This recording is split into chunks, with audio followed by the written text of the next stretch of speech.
Hello प्यारे बच्चों, welcome to आई पढ़ाई। आज हम लोग अपने इस इलेक्ट्रोस्टैटिक्स के सेशन को थोड़ा सा आगे बढ़ाते हैं। और आज जो स्टार्टिंग पॉइंट है ना, ये वाला जो वेक्टर फॉर्म है, this is very important for your board examinations, क्योंकि उसमें सीधा सीधा ये डिराइव करने को आ जाता है 2 मार्क्स और 3 मार्क्स की रेंज में। बहुत ही सिंपल है, लेकिन 2-3 चीज़ें इसमें जो ध्यान रखने वाली है वो हम लोग एक बार डिस्कस करते हैं। तो यहाँ पे देखो Q1 Q2 दो चार्जेस रखे हैं। यहाँ पे ओरिजिन हमारा रेफरेंस पॉइंट है, जहाँ जो यहाँ पे O से मैं रिप्रेजेंट कर रहा हूँ। अब ओरिजिन से Q1 को ज्वाइन करने वाला जो वेक्टर होता है उसे हम पोजीशन वेक्टर ऑफ Q1 बोलते हैं। दिस इज़ R1 वेक्टर, इसको ऐसे लिख देता हूँ मैं। और ओरिजिन से Q2 को ज्वाइन करने वाले वेक्टर को position vector of Q2 which is R2 vector, ऐसे लिख देते हैं। R1 R2 दो पोजीशन वेक्टर्स हो गए। अब इन दोनों को ज्वाइन करने वाली जो लाइन है उसको मैंने R वेक्टर से रिप्रेजेंट किया हुआ है, देख सकते हो। अब हम यहाँ पे निकालना चाहते हैं force on Q2 due to Q1।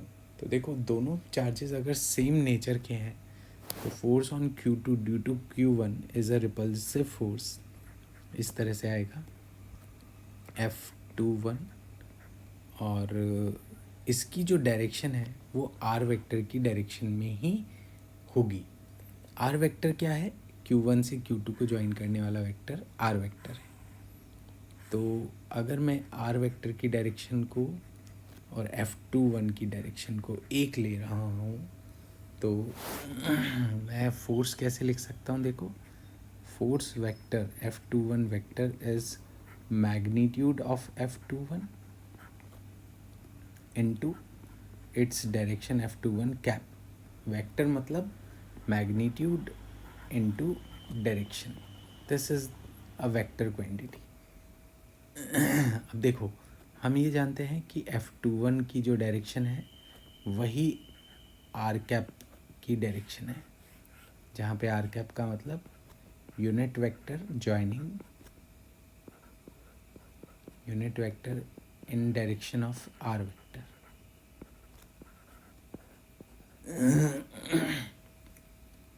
और F21 क्या है?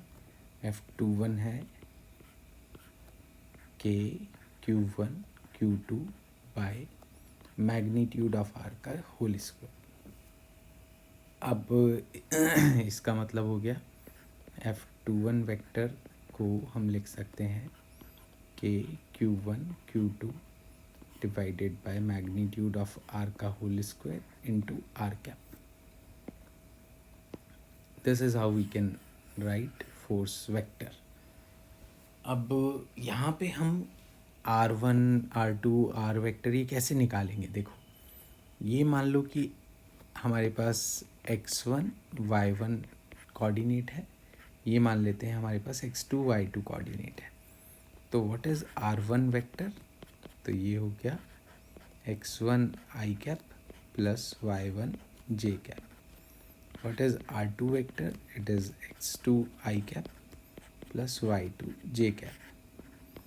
अब अगर हम ध्यान से देखें तो आर वेक्टर, R1 वेक्टर और R2 वेक्टर एक ट्रायंगुलर लॉ ऑफ एडिशन वाली चीज़ को रिप्रेजेंट कर रहे हैं, जहाँ पे R1 वेक्टर जो है उसका देखो हेड यहाँ है, फिर R वेक्टर का हेड यहाँ है, और ये R2 वेक्टर का हेड यहाँ है।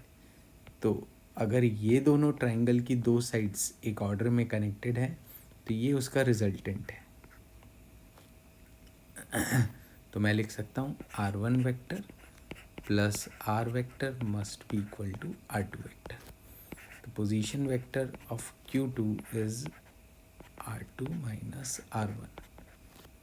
ये इस तरीके से हमने आर वेक्टर को लिख लिया।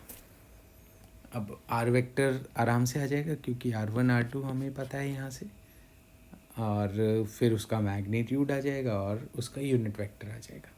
यूनिट वेक्टर के लिए हम जानते हैं क्या फॉर्मूला लगता है? Vector divided by its magnitude. तो इस तरह से हम वेक्टर फॉर्म में किसी भी फोर्स को कूलम्ब्स लॉ में लिख सकते हैं। ठीक है, जैसे एक इलस्ट्रेशन देखें अगर हम, two identical pith balls are charged by rubbing each other.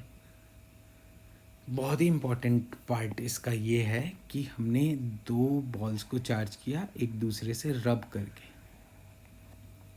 फिर they are suspended from horizontal rod through two strings of length 20 centimeter. The separation between the suspension points is 5. The equilibrium separation of the balls is 3. Find the mass of each ball and tension in the string. देखो बहुत ही अच्छा सवाल है ये, एकदम conceptual है। जब भी हम दो न्यूट्रल बॉडीज़ को रब करते हैं और उससे वो चार्ज हो जाती है, हाँ, ये है बॉडी 1, ये है body 2, they are neutral initially. अब इनको अगर रब किया जाए तो आफ्टर रब जो B1 बॉडी है और जो B2 बॉडी है, इन पे हमेशा इक्वल एंड ऑपोजिट चार्ज आएंगे हमेशा। इस पे अगर प्लस क्यू तो इस पे माइनस क्यू। ऐसा क्यों होता है? क्योंकि रब करने से एक सिस्टम से इलेक्ट्रॉन निकले और दूसरे पे गए, तो रब करने से क्या हुआ, यहाँ से यहाँ Ne इलेक्ट्रॉन्स का एक्सचेंज हो गया। जहाँ से निकले वहाँ पे प्लस क्यू और जहाँ पे एक्स्ट्रा गए वहाँ पे उतना ही माइनस क्यू। तो ये हमेशा याद रखना कि जब भी ऐसा होगा कि रब करने से बॉडी चार्ज की गई है तो मतलब इक्वल एंड ऑपोजिट चार्ज आ गया। अब हम सिचुएशन को ड्रॉ कर रहे हैं। ये इस तरह से कुछ सिचुएशन हमें दी गई है। क्या है कि जो सस्पेंशन पॉइंट्स हैं, ये सस्पेंशन पॉइंट्स हैं, इनके बीच की दूरी है 5 सेंटीमीटर और दो बॉल्स जिनको हमने चार्ज किया था उनकी इक्विलिब्रियम स्टेट पे दूरी है 3 सेंटीमीटर।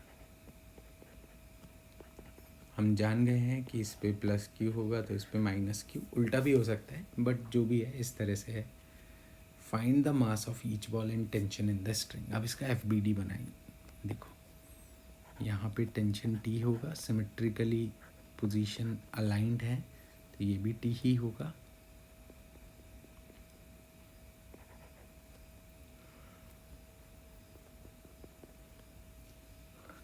मान लेते हैं कि ये एंगल थीटा है, ये एंगल थीटा है, तो ये बन जाएगा T साइन थीटा,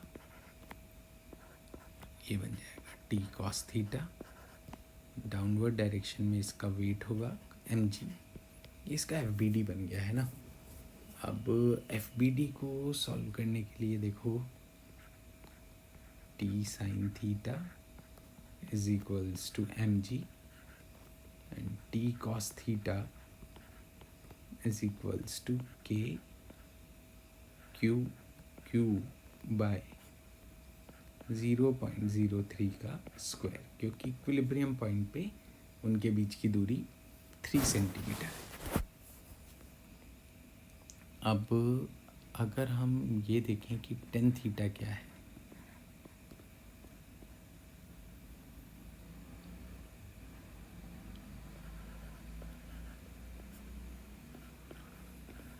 देखो टेन थीटा क्या है, इसका मतलब क्या हुआ कि मैंने दो इक्वेशंस को डिवाइड कर दिया। यहाँ पे ये थी इक्वेशन 1, ये थी इक्वेशन 2 और मैंने ये क्या किया, 1 में 2 को डिवाइड कर दिया।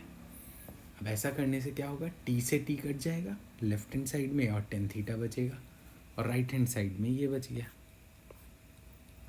अब अगर हम इसको फर्दर सॉल्व करें तो टेन थीटा की वैल्यू हो गई mg divided by KQ square into 0.03 का स्क्वायर। ये अगर टेन थीटा है तो अब ध्यान से देखना, देखो इस ट्रायंगल में जो मैं आपको बताना चाहता हूँ यहाँ पे ये और ये देखना कि ये वाली दूरी भी सिमेट्रिकली चेंज हुई है। तो इसका मतलब हुआ ये वाली डिस्टेंस 1 सेंटीमीटर होगी, ये वाली डिस्टेंस भी 1 सेंटीमीटर होगी और ये 3 सेंटीमीटर, तो टोटल हो गया 5। ठीक है, अब इसमें मुझे ये 1 सेंटीमीटर पता है और हाइट के बारे में हमें आइडिया नहीं है अभी। और क्या कर सकते हैं इसके अलावा, चलो टेन थीटा की वैल्यू तो निकालना यहाँ से पॉसिबल नहीं लग रही है, क्योंकि लेंथ, अच्छा लेंथ पता है, बिल्कुल पता है, यहाँ पे बिल्कुल आ ही जाएगा यहाँ से तो, क्योंकि हमें दे रखा है कि इसकी स्ट्रिंग की लेंथ 20 सेंटीमीटर। तो अब बहुत आसान हो गया हमारे लिए कि ये 1 सेंटीमीटर है इतना, और हाइपोटेनियस 20 सेंटीमीटर। तो अब हम लिख सकते हैं cos theta is equals to 1 centimetre by 20 centimetre hypotenuse.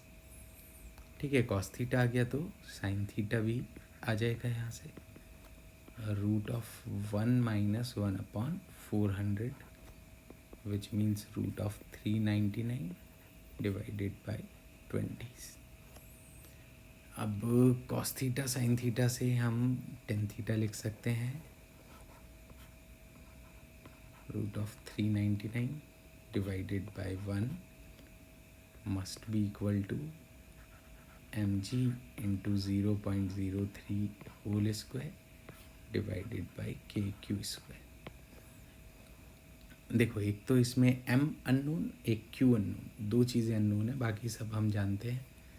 अब दूसरा हम क्या कर सकते हैं, चार्ज ऑन ईच बॉल, वाह वाह वाह, कैपिटल Q हमें दे रखा है, कैपिटल Q दे दिया तो क्वेश्चन ही ख़त्म हो गया। देखो mg is equals to root of 399 multiply by 9 into 10⁻⁹ और क्रॉस मल्टीप्लाई कर देते हैं 2 into 10⁻⁻8 whole square, whole divided by 0.03 whole square. तो देखो यहाँ से हम सॉल्व करके मास निकाल सकते हैं। एक पार्ट सॉल्व हो गया मास का, यहाँ से आ जाएगा। दूसरा हमें टेंशन भी कैलकुलेट करना है, तो अब mg आ गया तो टेंशन तो आ ही जाएगा। कैसे, तो देखो फर्स्ट इक्वेशन से,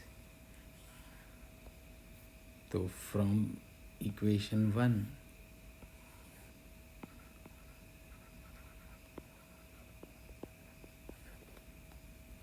t sin theta is equals to mg, यही लिखा है। अब हमने m निकाल लिया तो ये बन जाएगा mg by sine theta which is 20 mg by root of 399। इस तरह से हमें टेंशन मिल जाएगा। टेंशन और मास दोनों इस तरह से कैलकुलेट कर सकते हैं। तो यहाँ पे जो की पॉइंट था वो यही था कि due to friction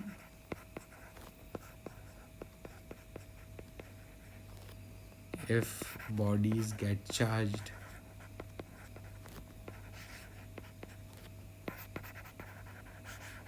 then it must have equal and opposite charges।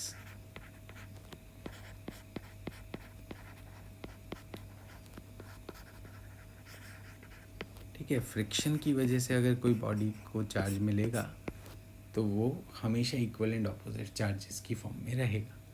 This is the main concept of this question.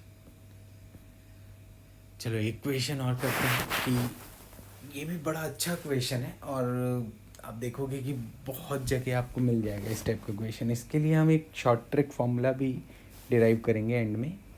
तो क्वेश्चन में देखो ऐसा कहा गया है कि 2 identical balls of are suspended by equal length string, they makes 30-degree angle with each other.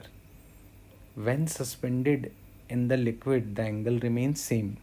अब हमने क्या किया, इस सिस्टम को एक लिक्विड में सस्पेंड कर दिया तो भी एंगल सेम है, तो लिक्विड का डाइलेक्ट्रिक कांस्टेंट क्या होगा ये हमें बताना है। तो कंडीशन क्या है, देखो सबसे पहले हम इसकी इस गिवन सिचुएशन में फोर्स डायग्राम मतलब FBD बनाएंगे यहाँ पे टेंशन टी होगा, टेंशन के दो कंपोनेंट्स हो जाएंगे, T cos 15 and in this direction it is T sine 15. Downward we have M G, और राइट साइड में electrostatic force between two balls, repulsion होगा क्योंकि इक्वल चार्ज है, तो एफ ई लिख देते हैं इसको. अब हम लोग यहाँ पे फोर्स बैलेंस करें तो T sine 15 is equals to K Q1 Q2 upon distance का होल स्क्वायर. ये F E electrostatic force whole divided by T cos 15. T cos 15 is balancing weight mg, and hence we are getting 1015 is equals to kq square upon mg d square. ये हमारे पास आया 1015 की value.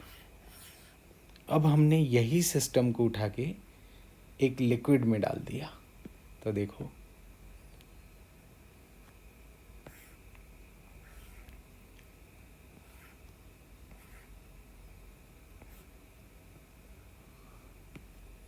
अब हमने यही system को उठा के एक लिक्विड में डाल दिया, जिससे कि एंगल नहीं बदला, तो ये डिस्टेंस नहीं बदलेगी, ये एंगल अभी भी 30 डिग्री ही है.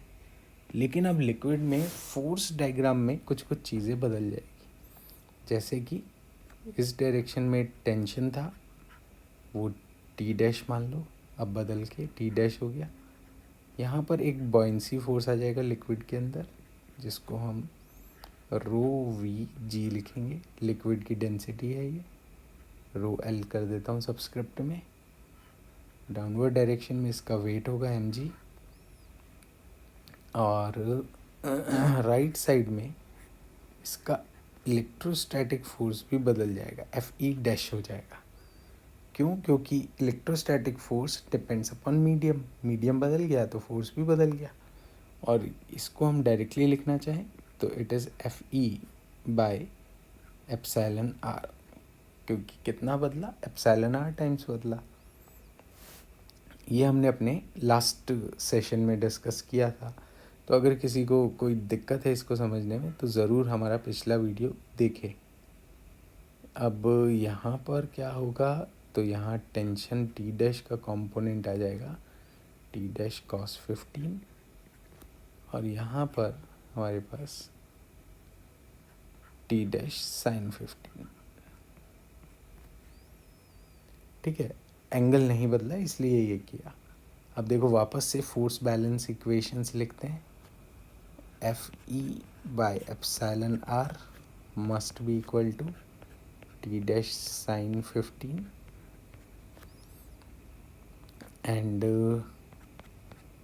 T dash cos 15 plus buoyancy force rho L V G must be equal to weight M G. ये इस तरह से हमारी दो इक्वेशंस बनी. अब हम क्या करेंगे, इसको इधर ले जाएंगे, जिससे कि हमारे पास राइट साइड में सिर्फ कॉस साइन की टर्म्स बचे. ये हमारी इक्वेशन नंबर 3, ये इक्वेशन नंबर 2, ये इक्वेशन नंबर 1. ये इस पेज के लिए है ना, क्योंकि हम पीछे भी नंबरिंग कर चुके हैं. नहीं, चलो बढ़िया. अब अच्छा, यहाँ पे एक चीज़ और कि मैंने रो एल वी जी लेफ़्ट साइड में लिख लिया है, वो मैं लिखना भूल गया था. टी डैश कॉस 15 आ गया. It is equation number 3. अब मैं इक्वेशन 1 और इक्वेशन 3 को डिवाइड कर देता हूँ. तो T dash sine 15 divided by T dash cos 15 is equals to F E by epsilon R whole divided by M G minus rho L V G. This will become 1015. F E को हम लिख सकते हैं values put करके K Q Q by distance T का square upon epsilon R, क्योंकि हमने उसको मीडियम बदला। और यहाँ से मैं M G 1 minus rho L V by M, ये ऐसा लिख सकते हैं। ठीक है, अब हमारे पास 10, 15 की दो वैल्यूज़ हो गई, एक तो ये और एक हमने पीछे कैलकुलेट की थी ये। दोनों वैल्यूज़ को अगर इक्वेट कर दिया जाए, देखो ये बन जाएगा K Q Q square by M G T square.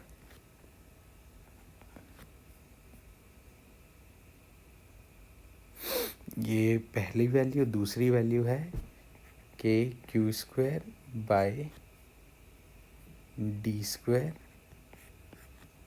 Into 1 by epsilon are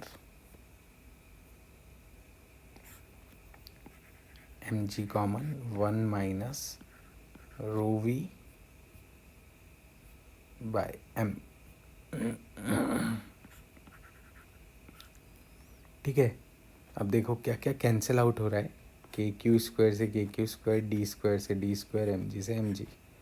cross multiply करेंगे तो 1 minus rho L V by M must be equal to 1 by epsilon r, and we can write mass m as density of object into volume, and if we put this here, we will get 1 by epsilon r is 1 minus rho l by rho ov। तो this is the final expression. ये हम अगर याद करना चाहें तो बड़ा ही आसान हो जाएगा। मतलब जो डाइलेक्ट्रिक कांस्टेंट का इन्वर्स है वो 1 माइनस लिक्विड की डेंसिटी बाय ऑब्जेक्ट की डेंसिटी के बराबर होगा। अब यहाँ पर अगर हम इस चीज़ को अप्लाई करें, देखो इतने से में ये आंसर आ जाएगा अगर हम ये ट्रिक याद रखें तो। 1 by epsilon R is equals to 1 minus what is the density of liquid, it is 0.8, density of solid is 1.6। तो ये 1 by epsilon r की वैल्यू आ गई 1/2, तो एप्सिलॉन r की वैल्यू आ गई 2। Dielectric constant in this case will be 2, answer is 2। ठीक है, तो ये फॉर्मूला याद रखना बहुत ही ज़्यादा अच्छा फॉर्मूला है ये हमारे लिए, कि अगर डाइलेक्ट्रिक फिल कर दिया जाए तो क्या रहेगा हमेशा उस केस में। तो if dielectric is filled we can write 1 by epsilon R is equals to 1 minus density of liquid divided by density of object। ठीक है, इस तरह से हर क्वेश्चन को सॉल्व किया जाए तो बहुत ही आसानी से वो क्वेश्चन सॉल्व हो जाएगा। तो ये चीज़ ध्यान रखना आज के इस शॉर्टकट सेशन के लिए। और नेक्स्ट सेशन में हम लोग और भी बहुत सारे इंटरेस्टिंग क्वेश्चंस और टॉपिक्स कवर करेंगे। Till then, take care and please don't forget like and subscribe button. Thanks lot. See you again in our next session.